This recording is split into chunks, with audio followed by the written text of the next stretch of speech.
Police station में आप FIR दर्ज करवाने जाओ या किसी के खिलाफ कोई शिकायत दर्ज करवाने जाओ या किसी भी किस्म का कोई मसला पेश आने पर पुलिस स्टेशन में उनको बताने जाओ, तो पुलिस वाले आपसे एक चीज मांगते हैं, दरखास्त। तो दरखास्त कैसे लिखनी है, उसका तरीकाकार क्या है, यही हम देखेंगे आज की इस वीडियो में।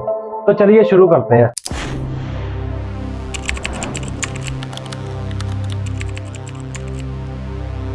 वैसे तो आईजी साहब ने हर पुलिस स्टेशन में एक एप्लीकेशन डेस्क बनवाया हुआ है, आप वहां पर जाकर अपनी दरख्वास्त लिखवा सकते हो।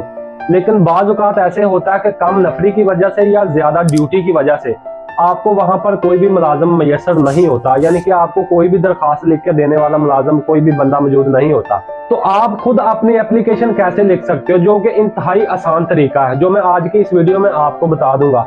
वीडियो देखने के बाद आप इस काबिल हो जाओगे कि आप किसी भी किस्म की दरख्वास्त लिख सकोगे। सबसे पहले आपने एक साफ पेज लेना है, उसकी राइट साइड को थोड़ा सा आपने अंदर की तरफ मोड़ लेना है। तो पेज के शुरू में आप लिखना स्टार्ट करोगे, बाखिदमत जनाब SHO साहब थाना जो भी आगे थाना जिस थाने में आप अपनी एप्लीकेशन जमा करवा रहे हो उसका नाम लिख देना। फॉर एग्जाम्पल थाना गुलबर्ग, तो ये हो जाएगा बाखिदमत जनाब SHO साहब थाना गुलबर्ग। आगे तहसील और जिला अगर आपने लिखना चाहो तो लिख सकते हो, ना भी लिखो तो आपकी दरखास्त काबिल कबूल है। उसके थोड़ा सा नीचे आपने बिल्कुल लिखना स्टार्ट करना है दरखास्त बरखिलाफ, मतलब कि आपने दरखास्त किसके खिलाफ देनी है। अगर आपकी कोई चोरी वगैरह हो जाती है, कोई लॉस हो जाता है, तो आपको उन अफराद का नहीं पता है, तो आप दरखास्त बरखिलाफ नामालूम लिखोगे। तो अगर आपने किसी के खिलाफ दरखास्त देनी है, फॉर एग्जाम्पल आपने 5 लोगों के खिलाफ दरखास्त देनी है, दरख्वास्त बरखिलाफ के आगे आप नंबर 1 डालोगे और वहां पे उस शख्स का नाम लिखोगे जिसके खिलाफ आपने अपनी एप्लीकेशन देनी है।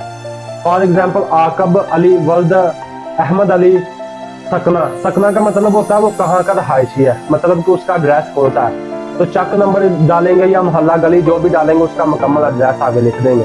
अगर एड्रेस नहीं भी पता, उसका सिर्फ आपको नाम वल्दियत पता, तो तब भी चल जाता है, कोई मसला नहीं है, वो काबिल कबूल है। फॉर एग्जाम्पल आकब वल्द अहमद है तो वो आप लिख सकते हैं, बाद में निशानदही उनकी आपने ही करवानी होती है। नीचे इसी तरह से नंबर 2 डालेंगे, सेम नंबर 3, जितने लोगों के खिलाफ आपने दरखास्त देनी है सबका नाम लिख देंगे। अब नीचे आए, नीचे मजमून होता है दरखास्त का, नीचे आपने यहाँ पे लिखना जनाबे आली। जनाबे आली के नीचे आपने लिखना शुरू करना है गुजारिश है कि साइल मतलब आप खुद जो दरखास्त दे रहे हो। तो साइल फलां जगह पर काम करता है, आज मोरखा इतनी तारीख को बावकत मतलब कि इतने बजे दिन, आगे वो सारा सीन आपने लिख देना जो आपके साथ हुआ होगा। मतलब कि मैं फलां जगह पर काम करता था, फलां बंदे आए हैं, मुझे ऐसे मारा, फलां ने ऐसे मारा, जो भी आपकी दरखास्त का मजमून होगा, मतलब कि जो भी आपके साथ कोई इंसिडेंट, कोई वकूआ हुआ, कोई हादसा आया, वो सारा आपने उसके उस मजमून वाली जगह पर लिख देना। लिख लेने के बाद लास्ट पे आपने लिखना अल अर्ज। दरखास्त लिखना बिल्कुल आसान ही है, जैसे आप स्कूल में लिख देते। तो अल अर्ज के नीचे आपने अपना नाम, अपनी वल्दियत और सकना, मतलब कि आप कहाँ के रहायशी हो, वो लिखना है एक लाइन में। यानी कि फॉर एग्जांपल जैसे आपका नाम है आकब वल्द अहमद अली, आगे आपने अपनी जात भी मेंशन करनी है, कर दें बेहतर है, नहीं करनी फिर भी कोई मसला नहीं है।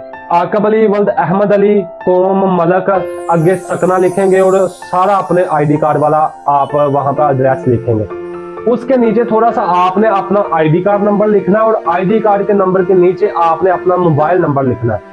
मोबाइल नंबर के साथ ही नीचे आपने अपना लेफ्ट साइड का, अगर आप मर्द हो तो आप अपना लेफ्ट साइड का जो अंगूठा वो लगाओगे पैड में लगाकर और उसके साथ ही अपने साइन करोगे। अगर तो आप औरत हो, मतलब कि आप लेडी हो, आप कोई दरखास्त दे रहे हो, तो आप अपने राइट साइड का थंब अंगूठा लगाओगे और उसके साथ अपने साइन करोगे।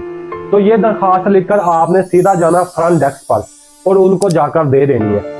वो आपकी दरखास्त को ई टैग लगाते हैं। ई टैग का मतलब होता है कि आपकी दरखास्त रजिस्टर्ड हो गई है, ऑनलाइन हो गई है और किसी इन्वेस्टिगेशन ऑफिसर मतलब कि किसी तफ्तीशी अफसर को मार्क कर दी गई है।